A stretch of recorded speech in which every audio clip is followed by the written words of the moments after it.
Last class में equilibrium of rigid body बताया था।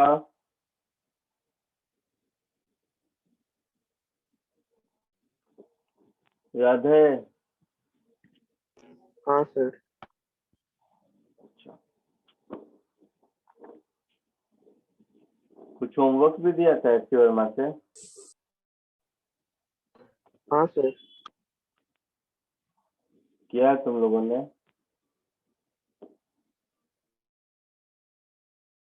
Yes sir.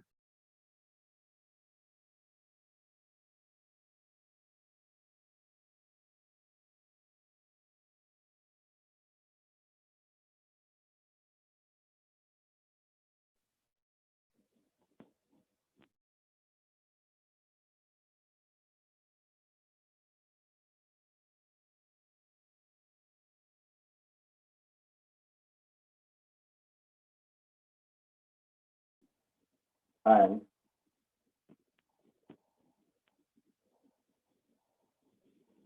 Angular acceleration.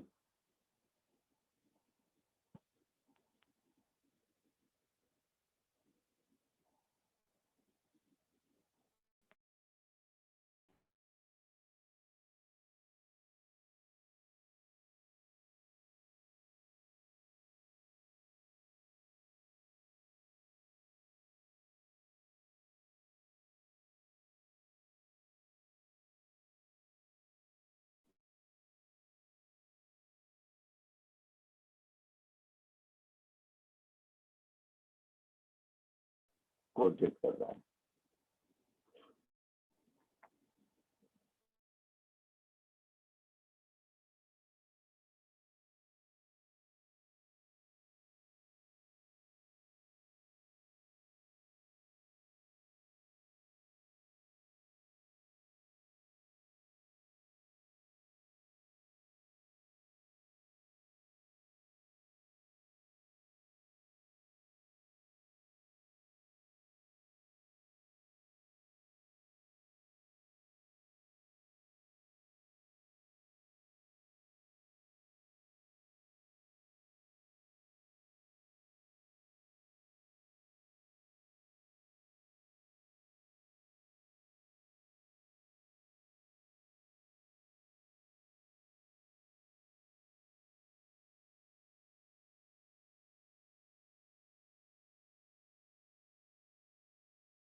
आवाज आ रही है?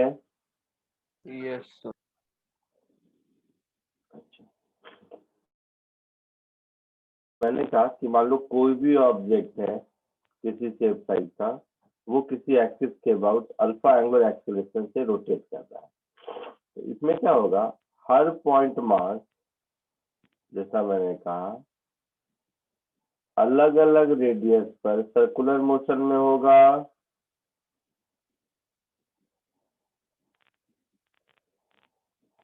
होगा। Yes sir. तो अगर एंगुलर एक्सेलरेशन अल्फा है तो टेंजेंशियल एक्सेलरेशन क्या होगा? आर अल्फा होगा। सर्कुलर मोशन में पढ़े थे। Yes sir. होगा। Yes yes sir. मतलब total tangential component of force क्या हो जाएगा मेरा? टेंजेंशियल फोर्स हो जाएगा mass into tangential acceleration, that is mass into r into alpha. ये टेंजेंशियल कंपोनेंट ऑफ फोर्स हो गया। तो टेंजेंशियल कंपोनेंट ऑफ फोर्स ये हो गया, तो टॉर्क क्या हो जाएगा? Tangential component of force multiplied by distance R torque about axis, यही होता है ना, फोर्स इनटू परपेंडिकुलर डिस्टेंस। तो distance multiplied by perpendicular component of force. Tangential force हमेशा आर पर परपेंडिकुलर होता है ना,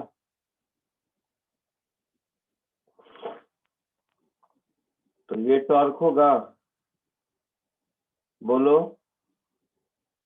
हाँ सर। तो ये तो मैंने एक पॉइंट मास m पर बताया, तो इसको ऐसा समझ लो। तो टोटल टॉर्क ये हमारा हो जाएगा summation of tangential force that is M R into alpha into R, that is summation of M R square into alpha.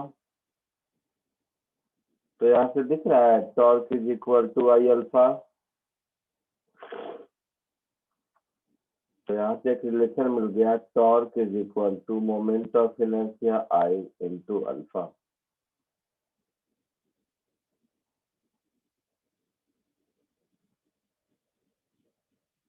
Clear है?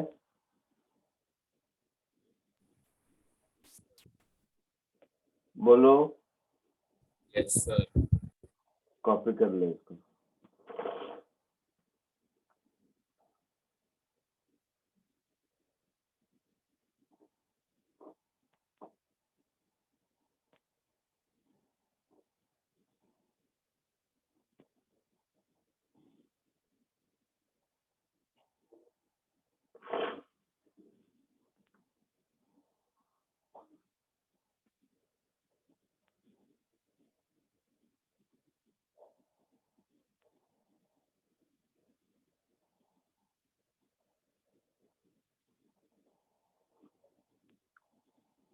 लिख लिए?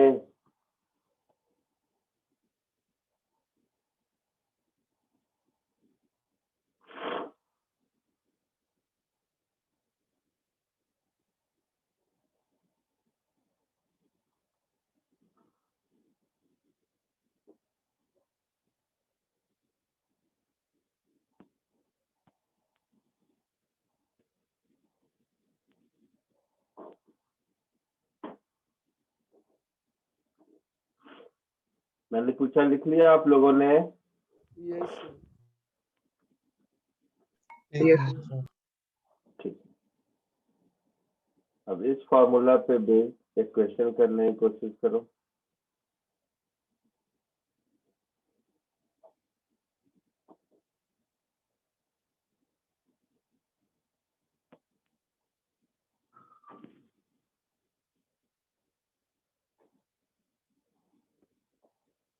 लिख रहा है क्वेश्चन?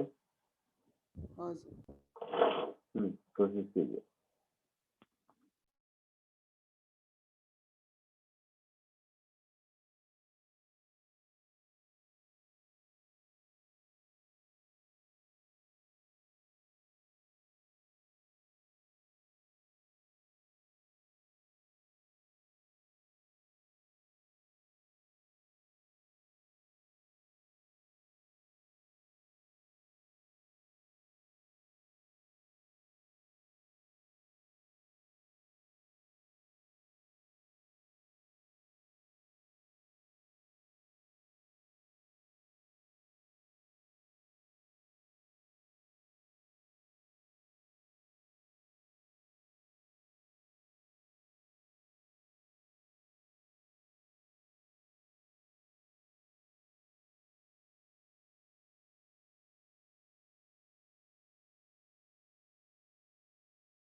सर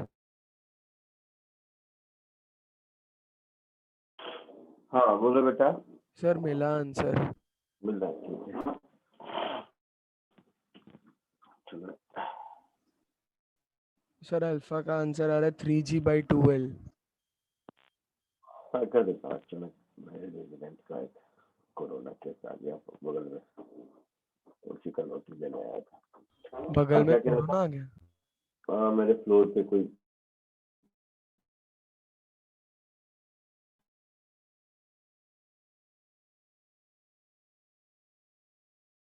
सर आपका नेट बहुत अटक रहा है। आप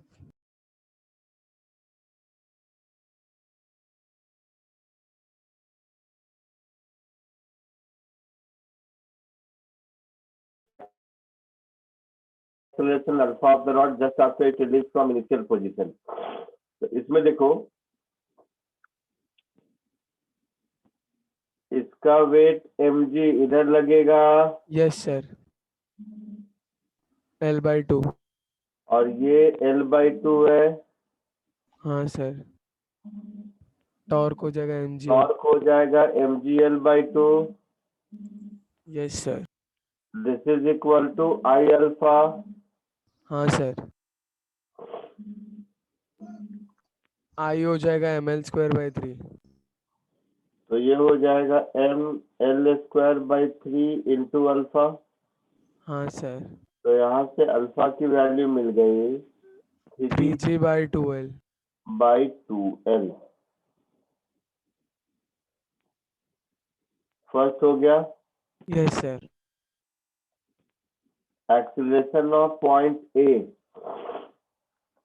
तो tangential acceleration r alpha that is L into alpha, हाँ सर 3G/2। और radial acceleration omega square r। तो यहाँ पर तो रेस्ट पर है तो रेडियल 0 यस सर और वो 3G/2। और टेंजेंशियल 3G/2। आया समझ में? Yes, sir. आगे बढ़ूं?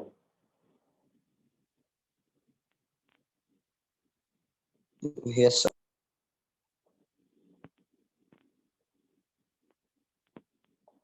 एक और क्वेश्चन कीजिए। सिमिलर इसी फॉर्मूला के एप्लीकेशन का एक और क्वेश्चन कीजिए।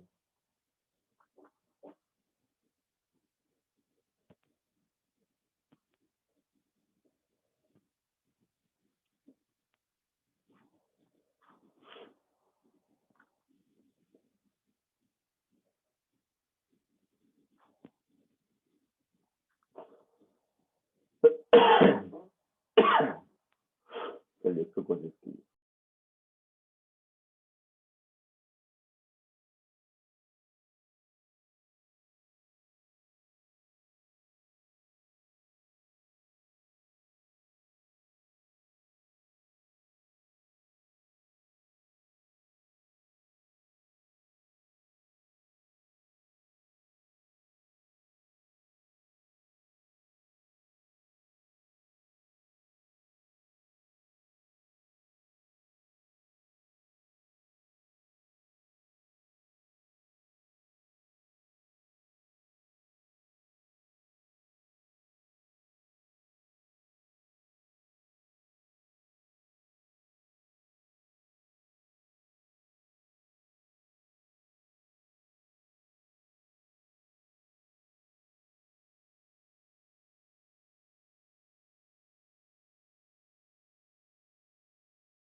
बोलिए, आया आंसर किसी को?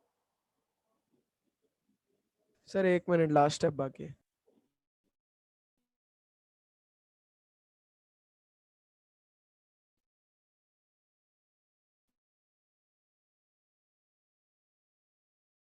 सर आंसर आ रहा है mg√10/5।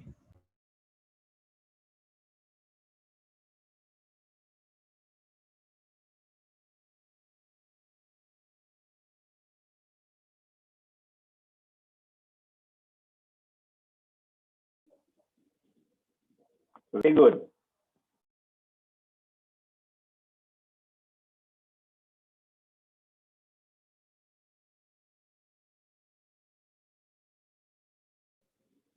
वेरी गुड, सही आंसर। सर आपका वॉइस नहीं आ रहा बराबर। मैंने क्या सही आंसर आया? किसने बताया? नाम हाँ सर, बताओ मैंने। अपना। Sir Prince. Okay okay, good, सही आया आंसर, वेरी गुड। बाकी कोई बताओ, और किसी को?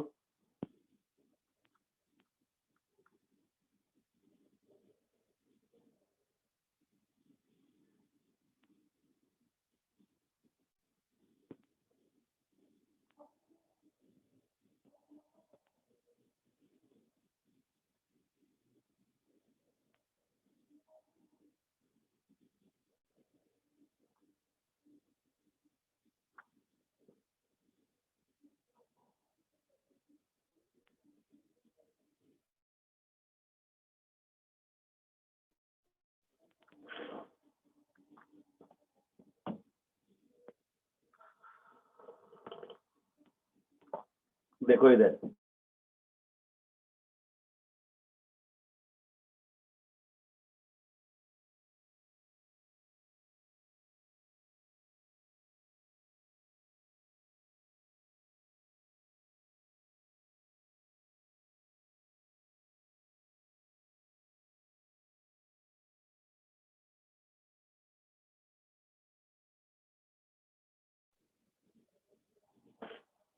इस समय का फ्री बॉडी डायग्राम देखो। mg इधर लगेगा। यस। अच्छा, हिंज का फोर्स किधर लगेगा?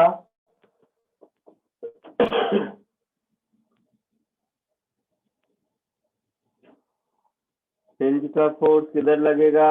सर एक एक्स और एक वाई में। मालूम नहीं किधर लगेगा,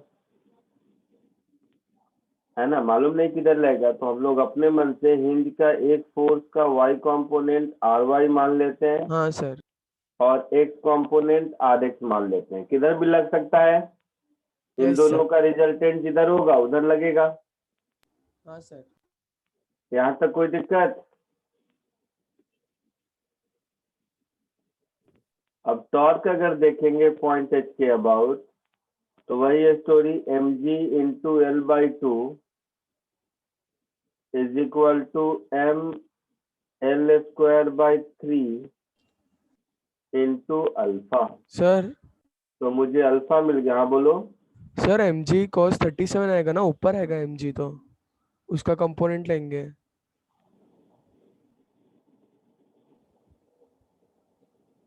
जहाँ पे हमारा L मतलब अच्छा एक मिनट, हिंज। सॉरी सर, मैंने ध्यान नहीं दिया।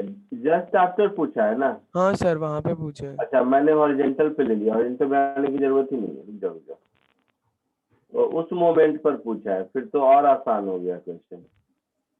तो एनर्जी की जरूरत नहीं पड़ेगी, तो वही मैं सोच रहा हूँ, एनर्जी की भी जरूरत पड़ेगी अगर हॉरिजॉन्टल पोजीशन पर पूछा है।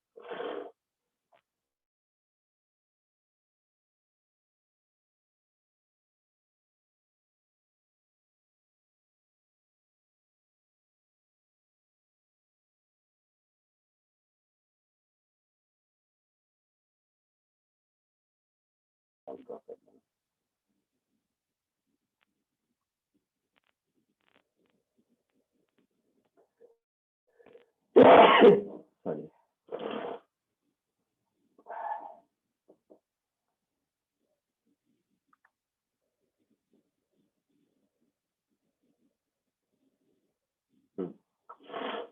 इस पोजीशन पर देखोगे, mg नीचे एक्ट करेगा, हाँ सर। अच्छा, और हिंज किधर एक्ट कर रहा है नहीं मालूम, तो हम क्या करते हैं, सर आप जो भी लिख रहे हो दिख नहीं रहा है यहाँ पे स्क्रीन पे।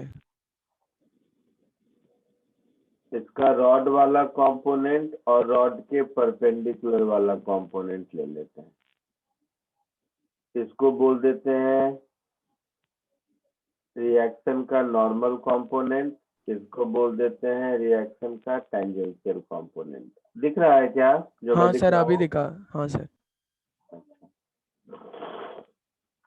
ये 37 है तो ये भी 37 डिग्री होगा, हाँ सर। तो ये हो जाएगा mg cos 37 डिग्री और ये हो जाएगा mg sin 37 डिग्री।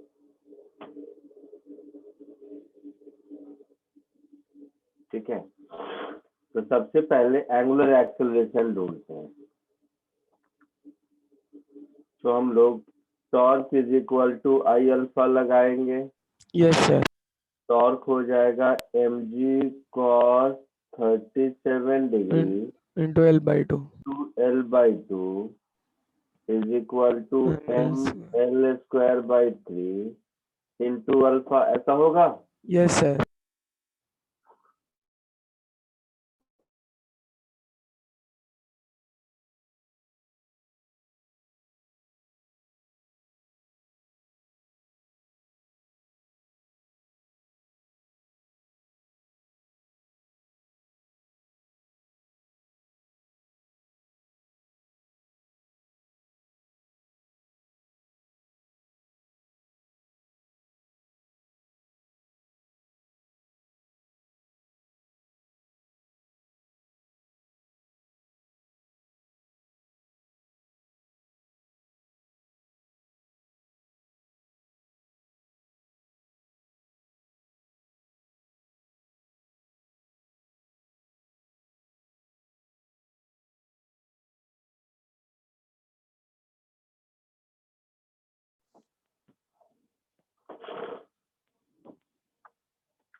सर आज नेट में बहुत प्रॉब्लम हो रहा है आपके।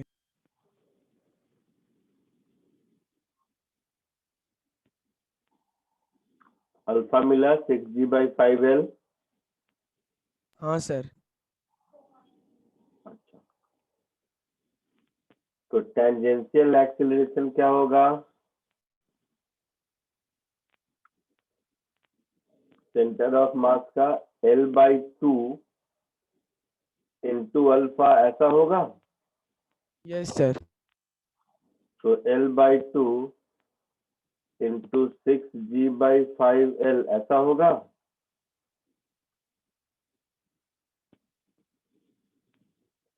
तो टेंजेंशियल एक्सेलरेशन हो गया 3g/5।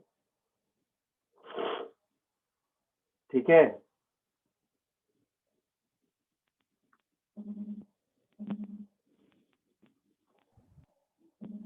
सर वो मारेन के बराबर लेते ना उसको mg sin 37 को, तो m3 क्या mg। हुआ,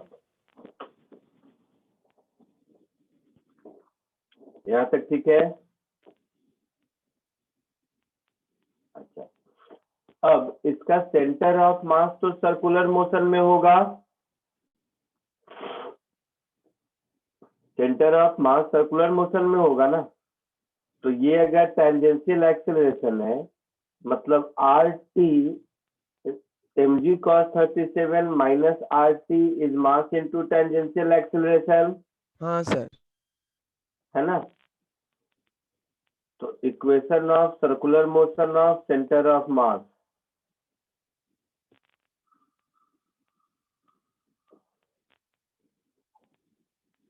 equation of circular motion of centre of mass अगर लिखेंगे तो mg cos 37 डिग्री माइनस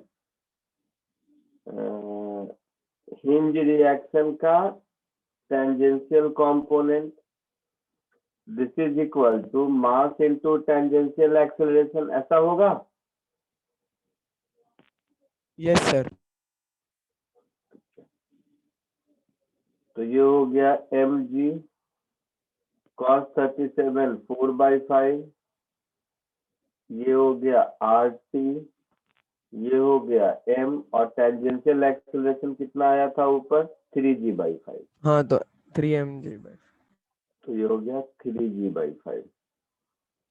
तो यहाँ से मुझे टेंजेंशियल एक्सेलरेशन मिल गया 4 - 3 1 mg, sorry tangential component of reaction mg/5 मिल गया. यस सर ये. अब अगर नॉर्मल वाला मिल जाता है तो हमारा काम चलेगा.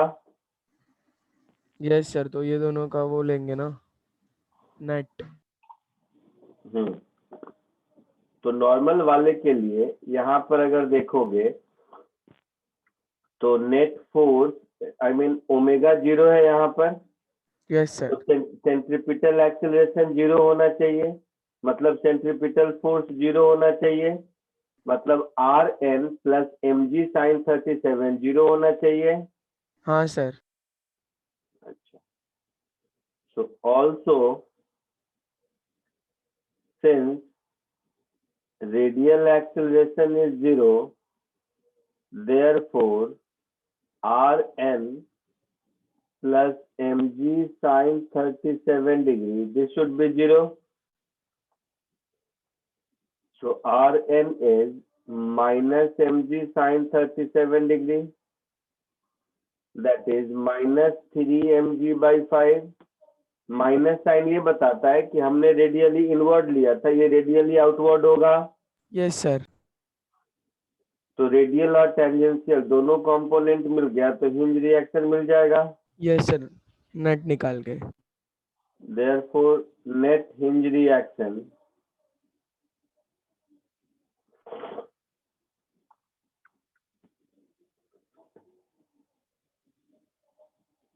R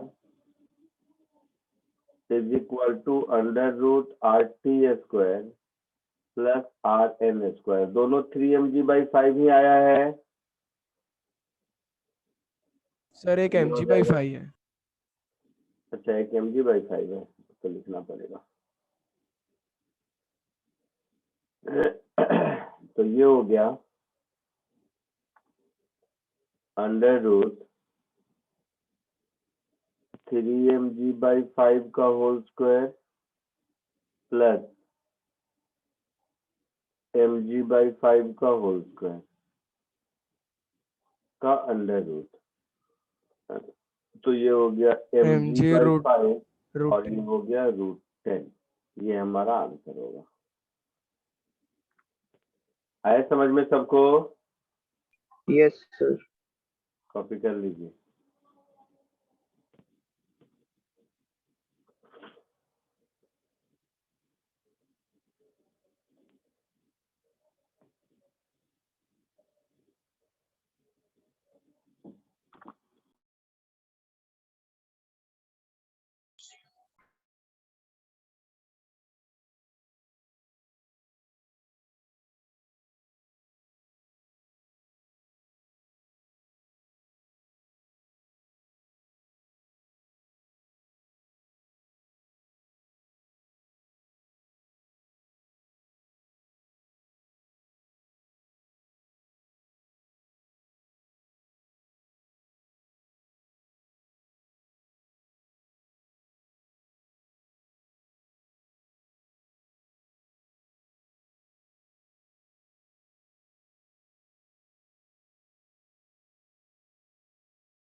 सब में आगे बढ़ूं?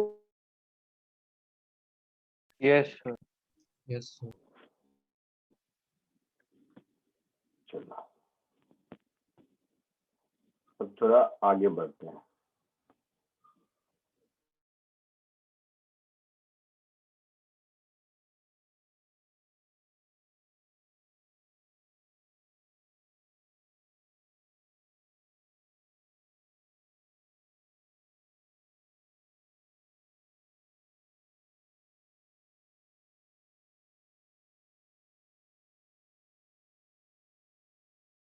पुली ब्लॉक सिस्टम और अभी वाले पुली ब्लॉक सिस्टम में क्या फर्क है समझो।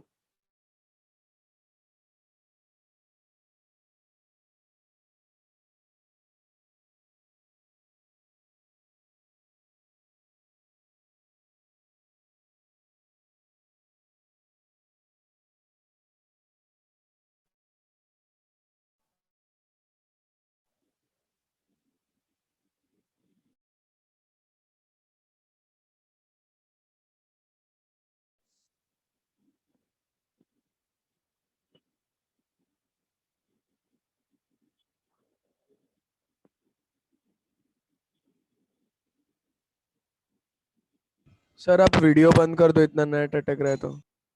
उससे फर्क बहुत ज्यादा नहीं पड़ेगा, वो मैं बंद कर दिया। पुली ब्लॉक सिस्टम जो लॉज ऑफ मोशन में आप लोग पढ़ते हो और जो अभी पढ़ेंगे, इन दोनों में डिफरेंस क्या है वो समझते हैं। पहला डिफरेंस, लॉज ऑफ मोशन का पुली ब्लॉक सिस्टम में हम लोग कहते थे कि पुली मासलेस है, याद है? हाँ सर। अच्छा, अब थोड़ा ध्यान से अगर देखोगे तो जब भी ब्लॉक मूव करेगा पुली पर तो ये पुली भी रोटेट करेगा। Yes sir. पुली को रोटेट करना चाहिए, जो हम लोग इग्नोर करते थे पहले।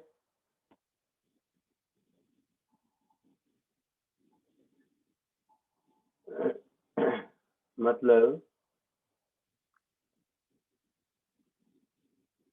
यहाँ पर मान लो एक ब्लॉक है जिसका मास m1 है, ध्यान से सुनेगा सब।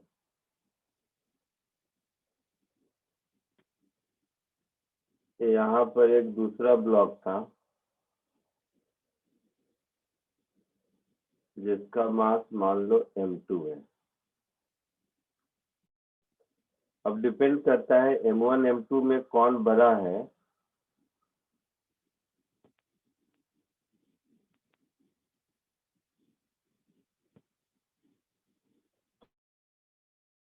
सपोज m2 बड़ा है m1 से, तो होगा क्या, ये नीचे जाएगा अगर a एक्सेलरेशन से, तो ये भी ऊपर जाएगा a एक्सेलरेशन से, कंस्टेंट मोशन।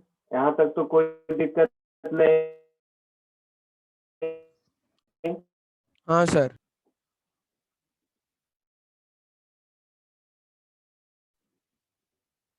पर m1, यहाँ पर m2g इधर लगा, स्ट्रिंग का टेंशन T यहाँ लगा,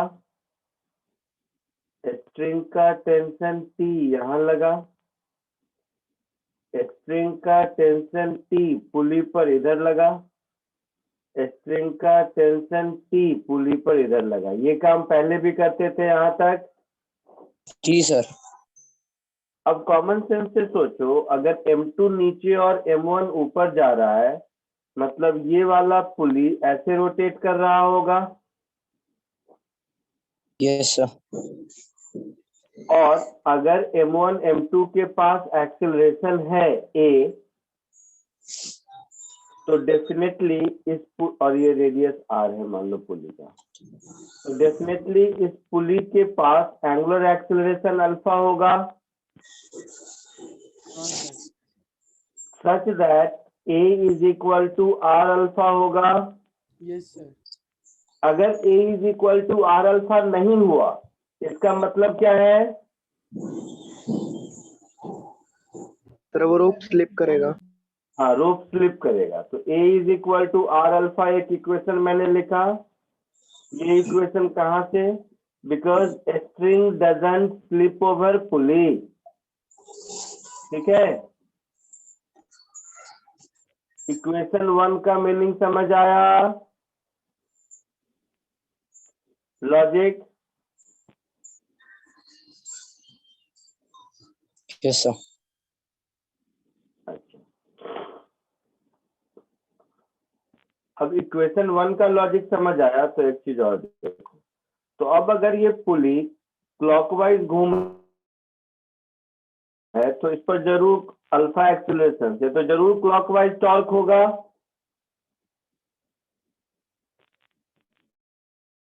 होगा? बोलो। Yes sir.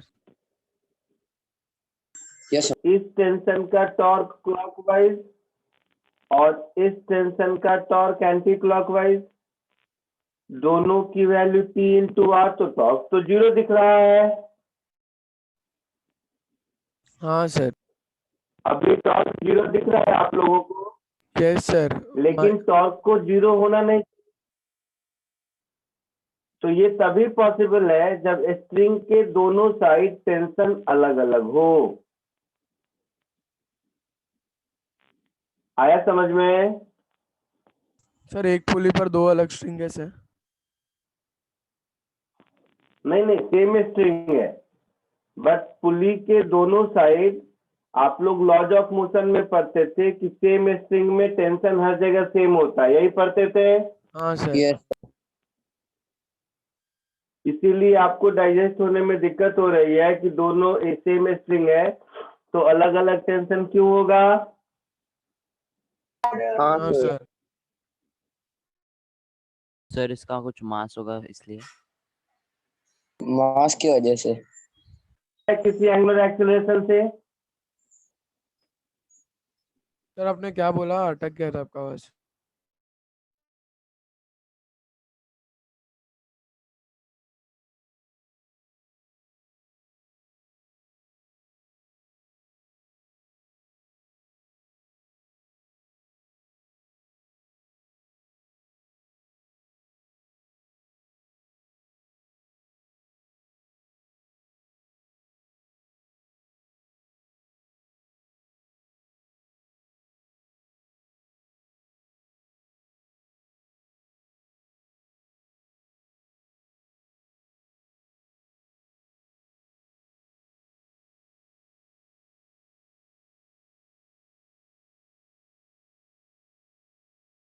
पॉइंट समझने वाला इसमें हुआ। Yes sir. कि since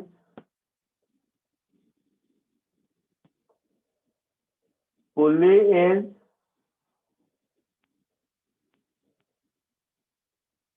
having mass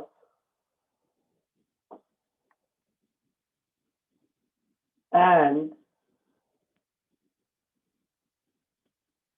is rotating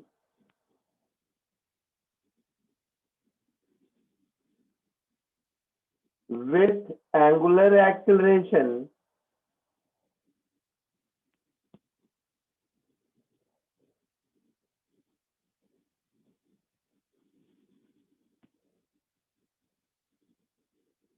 hence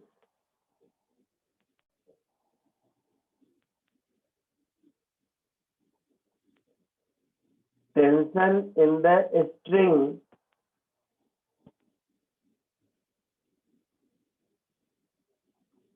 will be different on both sides.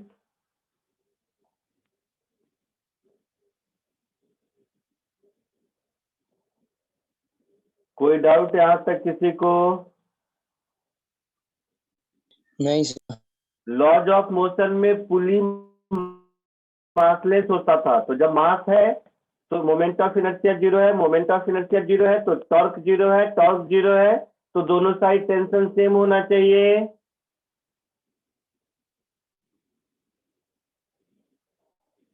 तो यहाँ पर इक्वेशन ऑफ मोशन मेरा हो जाएगा T1 into R minus T2 into R is equal to I alpha, yes sir. that is T1 minus T2 is equal to I into alpha upon R। ये हो गया second equation. ये दोनों equation नया है, बाकी सब कुछ पहले जैसा है। जैसे एक काम कर देते हैं, ये M2 M1 को थोड़ा देखने में अच्छा लगेगा, हर साइड 1 2 एक ही रहेगा इसके लिए। इसको उधर 2 है ना, तो इसको M2 लिख देता हूँ, इसको M1 लिख देता हूँ, क्योंकि इधर T1 लिखा है इसके लिए। बाकी ट्रांसलेशन का एक्सेलरेशन वही रहेगा, that is M1G minus T1 is M1A। ये पहले भी किया था। Yes sir. और T2 minus M2G is equal to M2A, ये भी पहले किया था। Yes sir. इन चारों इक्वेशन को सॉल्व कर देंगे तो हमें सब कुछ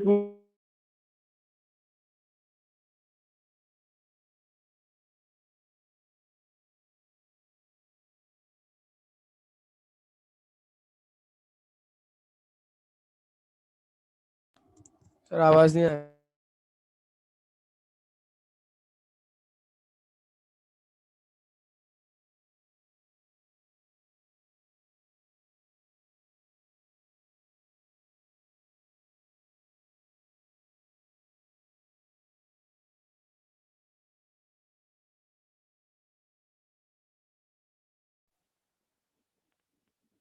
M1G माइनस T1 ये M1A है,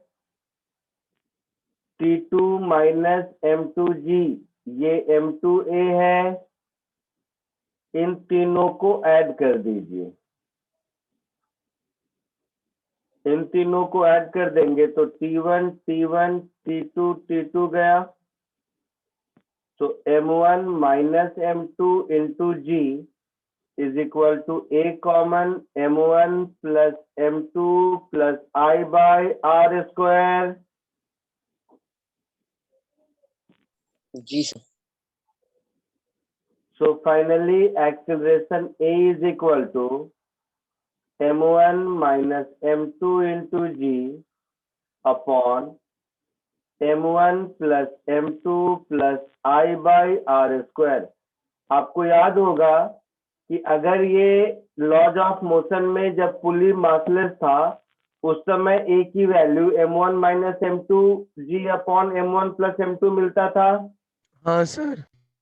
तो अभी अगर ऐसे सोचोगे ना, acceleration is driving force upon driven mass, तो आपको पुली का इक्विवेलेंट मास नीचे ऐड कर देना है I by R square. Just एक ट्रिक है समझाने का, कोई इसको ये मतलब रूल मत समझो। आई बात समझ में?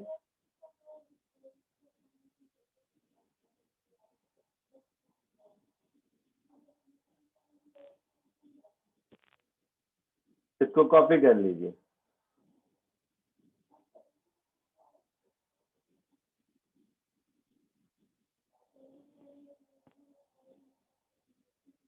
इसको कॉपी कर लो।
लिख लिया सबने?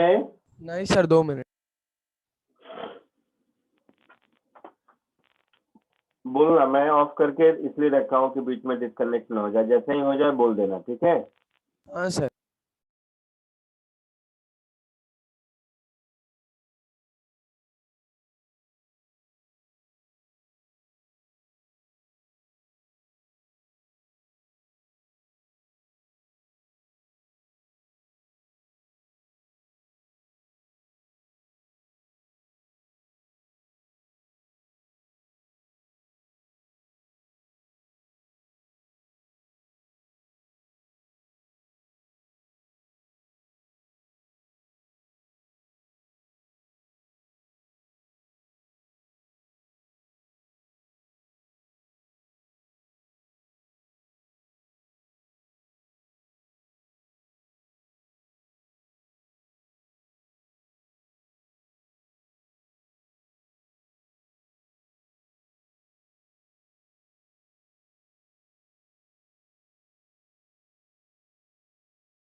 हो गया सर।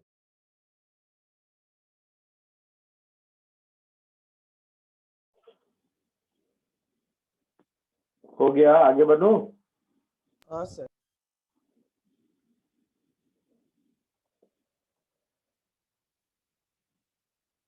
ठीक।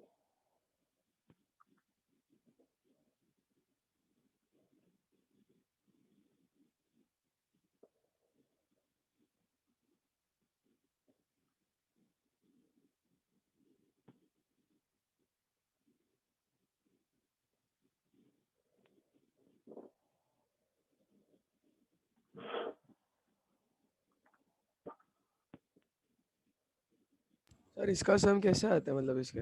फिर देता हूँ, समय ढूंढ रहा हूँ।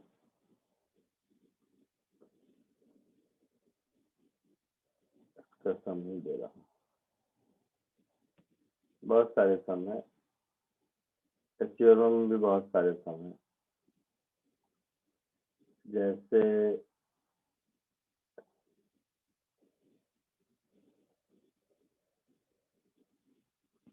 अच्छा वाला है, मतलब ठीक ठाक है कि ये सम देखो तो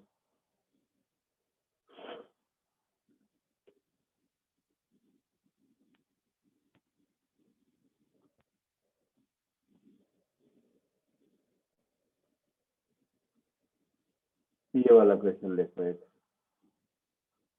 दिख रहा है सबको? हाँ सर।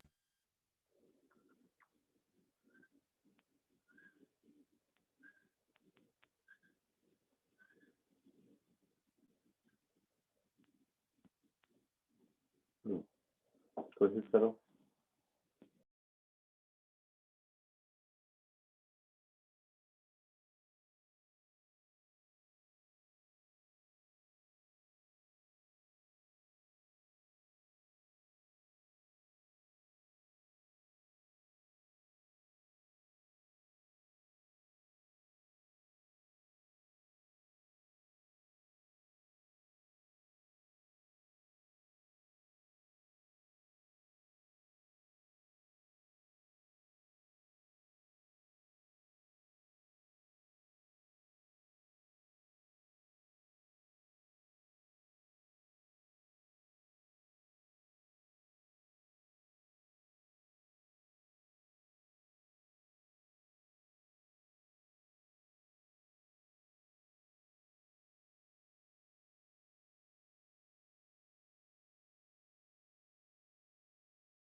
सर आंसर आया।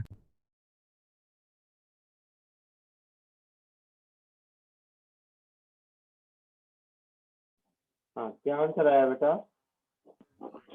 10/3 मीटर्स पर सेकंड स्क्वायर। क्या आंसर आया बोलो? सर 10/3। 10.3 आ रहा है सर। अच्छा, 10.3 आया, एक को 10/3 आया। चलो देख लेते हैं, सॉल्व कर लेते हैं। Descending pulley has radius 20 centimetre, moment of inertia दिया हुआ है, fixed pulley is light, acceleration of the block. तो देखो, पहले तो लॉज ऑफ मोशन के हिसाब से इस पुली का एक्सीलरेशन अगर ए नीचे होगा तो इस ब्लॉक का एक्सीलरेशन 2a आगे होगा। ये बात समझ आती है हाँ सर, कंस्टेंट। टेंशन से? तो ये टेंशन मान लो T1 है, तो ये टेंशन भी T1 हो गया। हाँ सर। तो क्योंकि ये वाला पुली मासलेस है, और ये टेंशन T2 हो गया, यस सर। और इसका वेट कैपिटल mg नीचे हो गया, इसके मास को स्मॉल m पर। तो ये नीचे आएगा, मतलब ये ऐसे रोटेट करेगा, है ना? हाँ। तो इसका इक्वेशन ऑफ मोशन लिखेंगे तो T1 is equal to 2ma हो गया स्मॉल ब्लॉक m का। Yes sir. इसका इक्वेशन लिखेंगे तो capital mg minus T1 minus T2 is equal to capital ma। Yes sir. Translation का इक्वेशन। अच्छा, तो इसके रोटेशन का इक्वेशन लिखेंगे तो T2 minus T1 into r is equal to I L. Alpha, yes sir. और ये स्लिप नहीं करता है तो इसका लीनियर एक्सेलरेशन अगर a होगा और एंगुलर एक्सेलरेशन अल्फा होगा तो a equal to r R alpha. Alpha. ये चार इक्वेशन को सॉल्व कर देंगे तो हमारा काम चलना चाहिए, हाँ सर। और a मिल जाएगा तो मुझे 2a की वैल्यू चाहिए। तो इन दोनों से हम ऐसा लिख सकते हैं, ध्यान से देखना, T2 minus T1 is equal to IA/r²।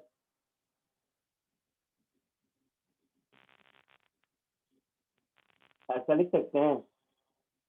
Yes sir. Yes, sir. अब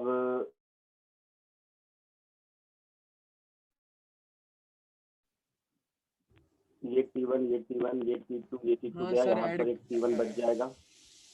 ऐड करके कट हो जाएगा। तो इसको ऐड करेंगे तो T1 एक बच जाएगा। तो ऐसा करते हैं, फर्स्ट इक्वेशन को 2 से मल्टीप्लाई करने के बाद ऐड कर देते हैं सेकंड और फोर्थ, सेकंड और इसको जो भी नाम दे दो, फिफ्थ को।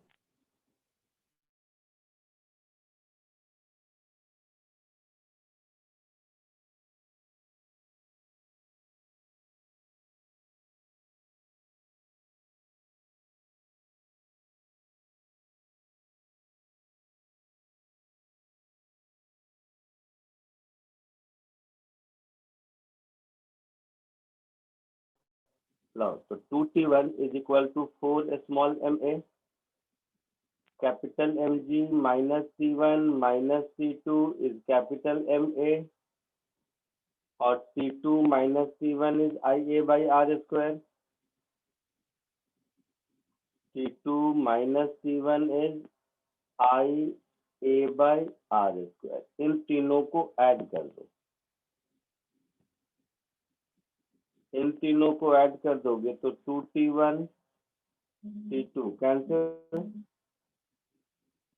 So capital mg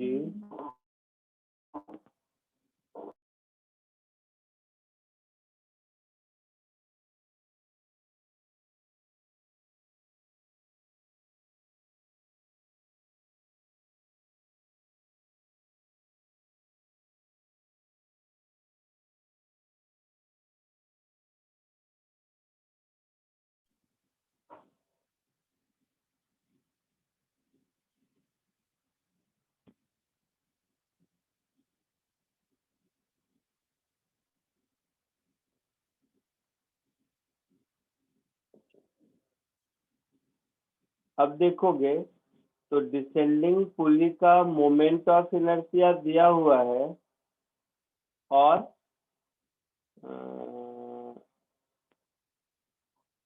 रेडियस दिया हुआ है, तो यहाँ से डिसेंडिंग पुली का मास मिलेगा, पुली मतलब डिस्क, तो कैपिटल एम इज सॉरी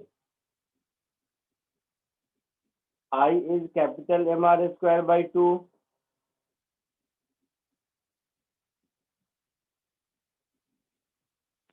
है ना। तो यहाँ से मुझे मास m की वैल्यू मिल जाएगी 2I upon R square, yes sir. That sir is M R square नहीं होगा? नहीं, पुली तो डिस्क होगा ना बेटा, ओके सर। डिस्क होगा या सॉलिड सिलेंडर होगा, दोनों ही केस में एम आर स्क्वायर बाई 2, हाँ sir. Radius 20 centimetre that is 0.2 का स्क्वायर, तो ये सर 10 kg आ गया कैपिटल एम, यस सर। तो कैपिटल एम 10 kg आ गया। अब सारे वैल्यूज यहाँ पर पुट कर दीजिए, तो ये हो गया capital M 10 kg,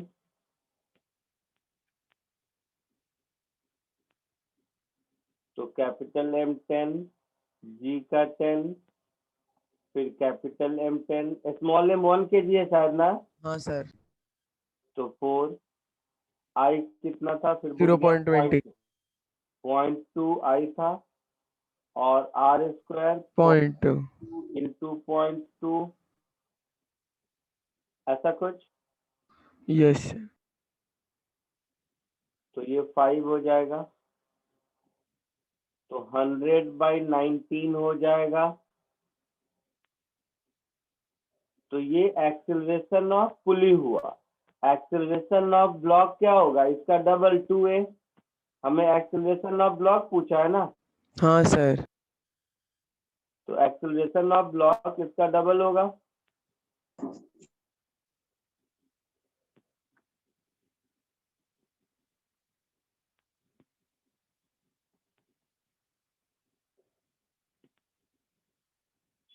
that is 200/19, 10.3 आया सर। कितना आया, 10.3 ही आया। 10.3 नहीं, 10 पॉइंट कुछ होगा, 19 को 20 कर दो तो 10 के आसपास होगा, 0.3 नहीं होगा शायद,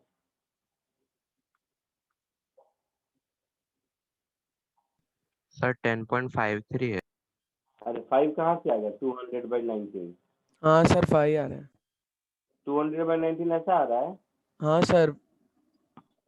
अबे तुम लोग को मल्टीप्लिकेशन नहीं आता क्या, सर वहाँ पे शायद एक्सेलरेशन 9.8 लेना था, आपने 10 लिया। अरे वो कुछ भी लो, ये 200/19 10.5 कैसे होगा, सर देख लो आप ही करके।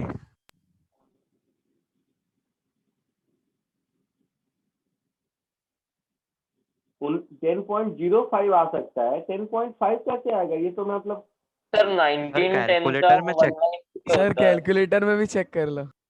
200/19 10.5, हाँ सर सर। 19 10 का 190 होता है प्लस 10, तो फिर अप्रोक्सीमेटली 10.5 ही आएगा। हाँ सर। अच्छा देखता हूँ, 19 का आधा होता है 10 अभी।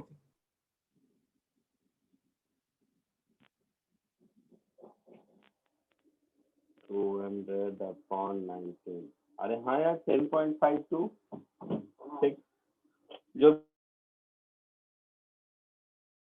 10.6 जो भी आ रहा है ये आंसर होगा, आया समझ में।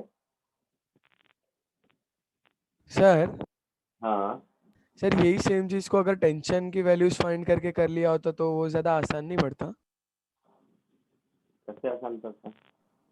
मतलब जो टेंशन इसमें दोनों थे ना उसको फाइंड कर लेते, तो एक टेंशन ए आ रहा था और एक 7a/5 आ रहा था, फिर उसको एक्सेलरेशन में डालते वक्त कर देते ये इक्वेशन में डाल के। अरे वो तो इक्वेशन सॉल्व करना है, वो जैसे करो, वो कोई काम नहीं, वो फिजिक्स नहीं है। बट मुझे लगता है ये ऐसे वाला ज़्यादा आसान होता है। ऐसा ज़्यादा इसलिए आसान होता है, देखो तुम लोगों को मैं एज ए टीचर का पॉइंट ऑफ व्यू बताता हूँ। हम लोगों को क्या है ना, हम लोग तो बीच में कैलकुलेशन करते नहीं है, हम तो इस एक्सप्रेशन को आके चेक करेंगे, है ना। हाँ सर। तो मतलब हम लोगों के पास जो शॉर्टकट है, तो मैं नहीं बता रहा हूँ क्योंकि समझोगे नहीं, हम ये इक्वेशन डायरेक्टली लिख सकते थे। हाँ सर, जो हमने ऊपर डिराइव किया था उससे। कुछ नहीं करते, सीधे मैं ये लिखता, ये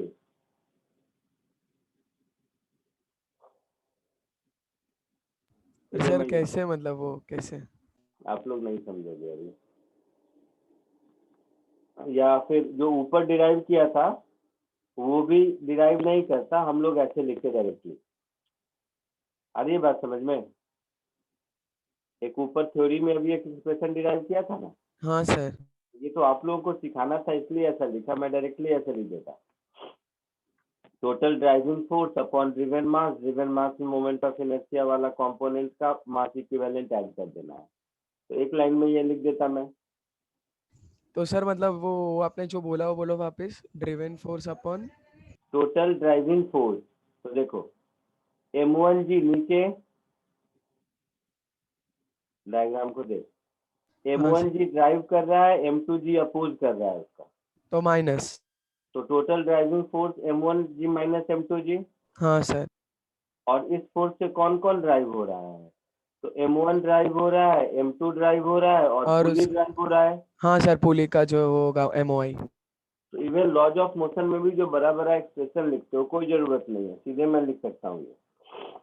हाँ सर, ये लॉज ऑफ मोशन में मालूम था, ये टोटल ड्रिवन फोर्स करके लिख सकते तो हैं। इसमें भी वही है, केवल याद रखना है ड्राइविंग मास की जगह ऐसा। लॉज ऑफ मोशन में एक और, पता नहीं तुम लोगों ने ध्यान दिया नहीं या ये शॉर्टकट सर ने बताया या नहीं, अगर एक्सेलरेशन a है और इसका 2 है तो a का कोफिशिएंट 2 है यहाँ पर, हाँ सर। तो एक्सेलरेशन में क्या करना कि जो a का कोफिशिएंट मास के साथ उसका स्क्वायर ऐड कर दो।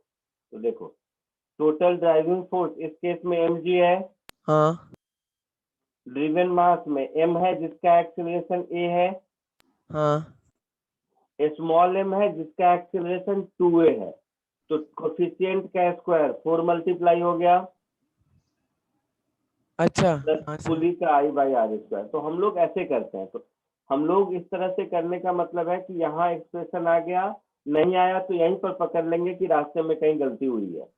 हाँ सर, तो फिर यही मतलब इसमें टाइम बहुत बच जाएगा ना, ये तुरंत अगर ये आ गया तो। हाँ बट ये क्या है ना, शॉर्टकट सीखने के चक्कर में बेसिक चीज भूल जाओ नहीं, इस शॉर्टकट तभी फायदा करता है जब फंडामेंटल स्ट्रांग हो। अच्छा। तो एक बार फंडामेंटल स्ट्रांग कर लो, फिर दोबारा कभी, या जीनियस बैच में पढ़ाता हूँ तब, या फिर कभी ऐसा जब सब स्ट्रांग हो जाएगा तब ये छोटे छोटे शॉर्टकट बताऊंगा। हाँ सर, जीनियस में करेंगे। तो हम लोगों को करने का एक अलग तरीका होता है, क्योंकि बार बार कैलकुलेशन कौन चेक करता रहेगा बीच में। सर पर वो तो कोएफिशिएंट कैपिटल M का 2 नहीं था? नहीं, स्मॉल m का 2 था, देख स्मॉल m का एक्सेलरेशन 2a होगा। हाँ सर, हाँ सर, तो फिर वहाँ पे उसका स्क्वायर करके वो उसके आगे लगा दिया स्मॉल M। और अब अगर सीख लिए हो तो लॉज ऑफ मोशन में जितना कंस्टेंट का प्रॉब्लम है ना, जिसमें हाँ। कि एक का एक्सेलरेशन a, दूसरे का 2a, 4a, 5a कुछ ऐसा है, सबका एक्सप्रेशन अब डायरेक्टली इस शॉर्टकट से लिख के देखो, आंसर आता रहेगा एक लाइन में। ठीक है सर। एनीवे चलो पहले इसको कॉपी कर लो।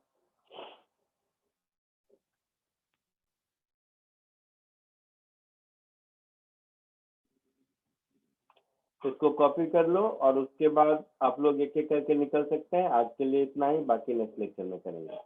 मैं रिकॉर्डिंग ऑफ कर देता हूँ। सर HCV में ये रेडियस ऑफ जायरेशन वाले भी कुछ क्वेश्चंस थे। हाँ हाँ, वो कुछ नहीं होता। कोई भी मोमेंट ऑफ इनर्शिया को m इंटू डी स्क्वायर के टर्म में लिख दो तो d जो है वो रेडियस ऑफ जाइरेशन है। मतलब अगर वो पॉइंट मास होता तो एक्सिस से कितने डिस्टेंस पर होता उसको रेडियस ऑफ जाइरेशन कहते हैं। उसका कोई सिग्निफिकेंस नहीं है प्रॉब्लम सॉल्विंग में, बट एक लाइन का थ्योरी है, बता दूंगा तो। सर आज का कोई होमवर्क? होमवर्क में एससीबी में कहाँ तक दिया था बताओ? सर लास्ट टाइम आपने ऐसे पीछे से ऐसे क्वेश्चन उठा के दिए थे 31, 32 और 45 ऐसा, मतलब हाँ हाँ, उठा तो के जो दिए थे। बीच का है ना 32 से लेके 44 तक, हाँ 45 तक दिया था पहले पिछली क्लास में। एक सेकंड ना सर। देखो तो एक बार। सर 41 to 45 और 31 32 दिया था। हाँ हाँ तो सर, 41 तक था ना, तो अब ये 32 और 41 के बीच जितना है सब कर सकते हैं। Okay sir. सर तो फिर इसके जो सारे एक साथ डिस्कस कर लेंगे नेक्स्ट लेक्चर में। हाँ हाँ, टिल 45 अब आप सब कर सकते हैं। सर आपने बीच के अभी एक भी नहीं बोले थे, पर उसके पहले 20 वाले और वो सब। नहीं बोला था क्या? देख लेंगे फिर क्या है उसमें। सब कर सकते हो, अब सब कर सकते हो, टिल 45 सब कर सकते हो। ठीक है सर। ठीक है, ठीक है तो सर। होमवर्क में एससीवी टिल 45